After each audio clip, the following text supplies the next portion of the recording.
साथियों नमस्कार। साथियों, करोड़ों केंद्रीय कर्मचारी पेंशनरों के लिए जबरदस्त खुशखबरी, बल्ले बल्ले की खबर गोदी मीडिया में आ रही है।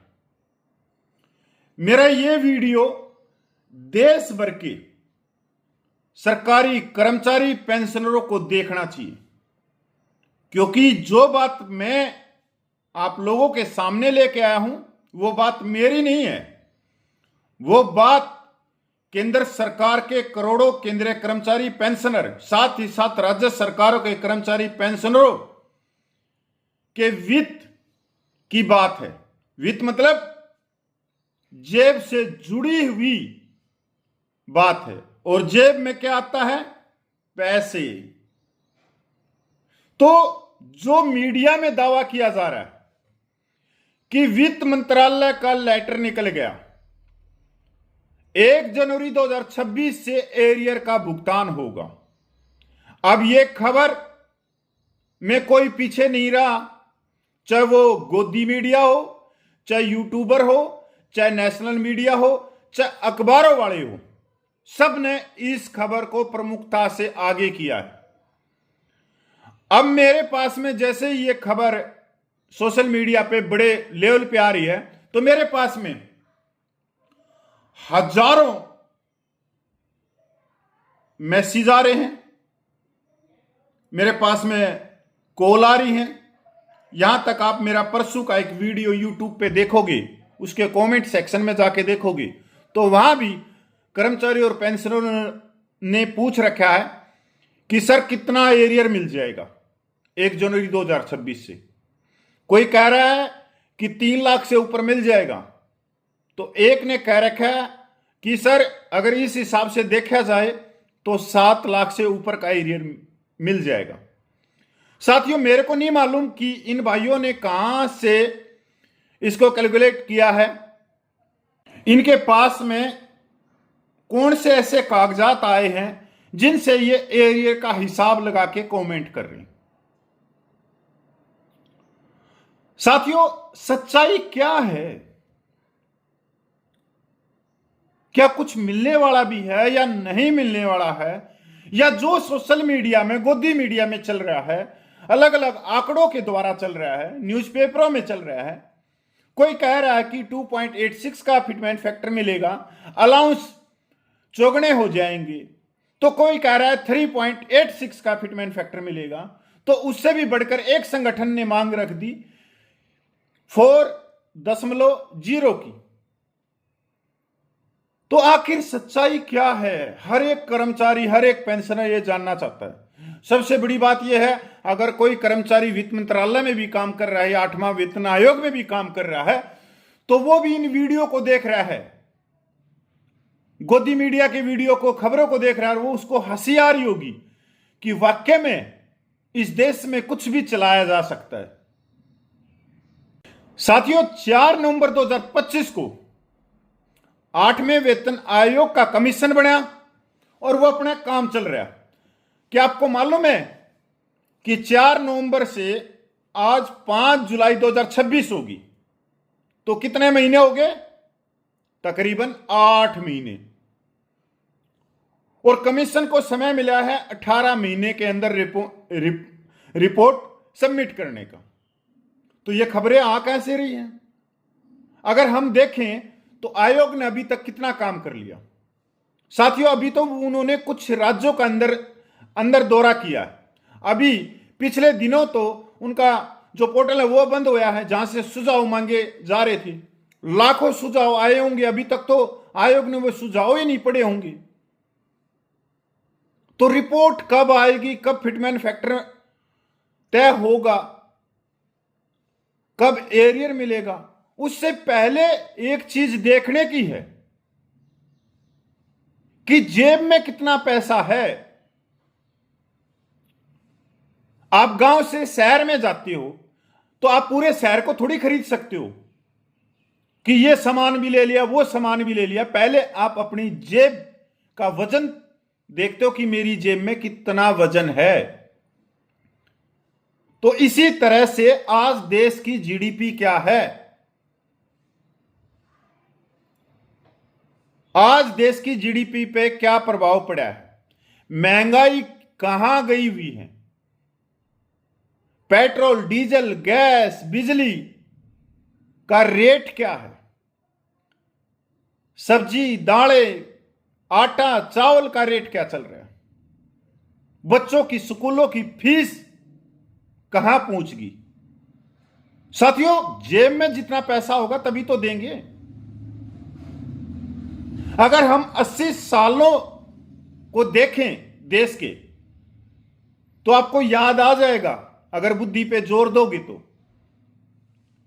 इस देश के अंदर संसाधनों पर अगर किसी का हक है तो वो देश के नेताओं का है, उसके बाद में बिजनेसमैनों का है, और उसके बाद में एक क्लास के अधिकारियों का है। आप लोगों से सिर्फ काम करवाया जाता है और इतना ही दिया जाता है कि आप जिंदा रहना भी सरकार का शुक्रिया करते रहो, तो इतना ही देती है सरकार। इस देश के अंदर 5 साल में 4 बार विधायक और सांसदों का वेतन और पेंशन बढ़ जाता है, पर कर्मचारियों की बात आती है तो 10 साल की बजाय 13 या 14 साल लग जाते हैं। जो पे कमीशन 1 जनवरी 2026 को लागू हो जाना था, वो जाके होगा 2028 में। तो कितनी देरी के बाद में होया? 3 साल की देरी के बाद। और 2028 भी कोई फिक्स नहीं है, क्योंकि 2029 में तो चुनाव है लोकसभा के। साथियों, किसी को कोई फर्क नहीं पड़ रहा है इस देश में। यहां प्रयोग किए जा रहे हैं, कौन मुंह खोल रहा है कौन नहीं खोल रहा है। पेपर लीक हुए हैं, कोई मुंह खोल रहा है। अपने बेटों को विदेश में पढ़ाएंगे, देश में हिंदू मुसलमान करेंगे। आपको आई? अब देश के अंदर सबसे बड़ी बात क्या चल रही है कि एक गाड़ी कमाई से कोई 4 टायर का व्हीकल ले लेता है। एक तानाशाही फैसले ने कि आपको इथेनॉल डलवाना ही डलवाना है, आपको कोई ऑप्शन नहीं दिया, ना आपसे पूछी गई और ना ही कोई ऑप्शन कि नहीं मेरे को इथेनॉल नहीं लेना, मेरे को पेट्रोल लेना है। बहकर चल रहा है, इससे एवरेज टूट गई, गाड़ियां खराब हो रही हैं। अब गाड़ी कमाई से कोई एक गाड़ी लेता है और वो गाड़ी वापिस जाके सर्विस स्टेशन पे खड़ी हो जाती है, तो वहां जो बिल आ रहा है वो भक्कड़ पाड़ सोता रहा है। जो गाड़ी 23-24 की एवरेज दे रही थी, आज वो 15-16 की एवरेज दे रही। एवरेज टूट गई। आप पेट्रोल पंप पे खड़े होते हो, आपको मीटर के अंदर पेट्रोल 103 रुपये दिखाई दे रहा है। आपके दिमाग में क्या चल रहा है कि 103 रुपये डलवाया। अगर एवरेज नहीं देगी, एवरेज तोड़ेगी, तो वो पेट्रोल जाके 160 रुपया पड़ रहा है। इस देश में प्रयोग किए जा रहे हैं, कोई आवाज उठा रहा है? कोई नहीं। तो पे कमीशन की कौन आवाज उठाएगा? जिस तरह से इथेनॉल के ऊपर सरकार गिरती आई तो उसने कंपनियों के सीईओ उतार दिए, मारुति के, हुंडई के, टोयोटा के, सारे। अब वो उसके फायदे गिनवा रहे कि ये इंजन तो पहले ही बना दिया था, तो E20 इंजन को क्या है। उसी तरह से पे कमीशन से आपका ध्यान भटकाने के लिए इस तरह की खबरें बनाई जाती हैं, बनवाई जाती हैं कि आप सोते रहो। आपको गोदी मीडिया फिटमेंट फैक्टर दिखाएगी, आपका 18,000 रुपये न्यूनतम वेतन है उसको बढ़ाकर 70,000 दिखाएगी। दूसरा, जो बड़े बड़े संगठन हैं कर्मचारियों के, पेंशनरों के, वो आयोग से मिल रहे हैं, अंदर वो बैठ के बात कर रहे हैं कि हमारे को फिटमेंट फैक्टर 3.86 चाहिए या 4.0 चाहिए। बाहर आके बड़े गर्मजोशी से छाती में हाथ मार के कहते हैं कि हमने फिटमेंट फैक्टर की ये मांग करी। अगर ऐसे मिलने लग जाए तो फिर तो चांद भी मिल जाएगा। मतलब हर आदमी गुमराह करने पे लगा हुआ कर्मचारियों को। अब कर्मचारियों के नेताओं को तो राजनीति में जाना है, अपने बच्चों को एक क्लास की नौकरियों में सेट करना है, ऊपर से करोड़ों कर्मचारी पेंशनरों से हर साल सदस्य के नाम से 250, 400, 1000 रुपये लेने हैं। और कर्नाट प्लेस, जहां एशिया की सबसे महंगी जमीन है दिल्ली में, वहां तो इनके ऑफिस हैं, वहां चाय, कॉफी, ब्रेड, समोसे और जूस पीना है। तो आपकी आवाज कहां उठेगी? अगर बगैर संघर्ष के सब कुछ मिलने लग जाए तो फिर इस देश में संघर्ष करेगा कौन? अगर आजादी बगैर संघर्ष के मिल जाती तो संघर्ष की जरूरत क्या थी? तो साथियों, जितना भट्ठा गोदी मीडिया यूट्यूबरों ने बिठाया है, इतना इस देश में किसी ने भट्ठा नहीं बिठाया। अब की बार रडार के ऊपर करोड़ों कर्मचारी पेंशनर हैं,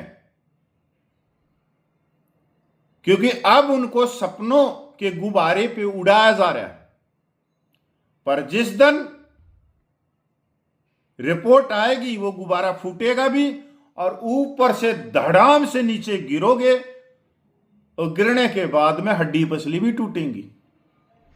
अब जो सोच के बैठे ना कि 8वें वेतन आयोग में मेरा वेतन, मेरी पेंशन इतनी हो जाएगी और मैं तो स्कॉर्पियो खरीद लूंगा, फॉर्च्यूनर गाड़ी ले लूंगा, एक प्लाट और ले लूंगा, बच्चों को स्कूल से निकाल के अगले स्कूल में कर दूंगा, जो मेरी लोन की किस्तें हैं वो जल्दी जल्दी पूरी कर दूंगा, तो इस सपने से बाहर निकल जाना। कहीं बढ़ोतरी नहीं है। मैं लिख के दे सकता हूं अगर 2500 रुपये से ऊपर की बढ़ोतरी हो जाए तो, और वो 2500 रुपये आपके जो गैस सिलेंडर के रेट बढ़ रहे हैं, जो पेट्रोल डीजल के रेट बढ़ रहे हैं, जो बिजली के रेट बढ़ रहे हैं, जो बच्चों की फीस के रेट बढ़ रहे हैं, वो तो बात छोड़ो, उसमें पूरे कर लोगे। तुम साग सब्जी लेके आ जाना, टमाटर के रेट 70 हो रखे हैं। अगर ना पता हो तो कभी कभी टमाटर सब्जी मंडी में घूम के देख लिया करो। ये नहीं है कि घर के अंदर जो औरत है वही साग सब्जी लेके आए। कभी कभी आदमी को भी जाना चाहिए, जिससे पता लग जाए। इस गोदी मीडिया का बचाव हो जाएगा, ब्रेन वॉश होने से बच जाएगा। तो साथियों, ऐसी कोई खबर नहीं है, समझे, कि 8वां वेतन आयोग है, ये लेटर निकल गया, वो लेटर निकल गया। ये झूठ है, प्रोपगंडा है। कोई खबर नहीं आ रही 8वें वेतन आयोग की। वो अपना काम कर रहा है, सुझाव मांग रहा है, या स्टेटों के अंदर जा रहा है, उनसे ले रहा है। अब एक कल परसों की खबर देख रहा था, 8वें वेतन आयोग का एक लेटर निकला है, उसने मंत्रालयों से जल्द सुझाव मांगे। इसके अलावा और कोई खबर नहीं। साथियों नमस्कार, जय हिंद।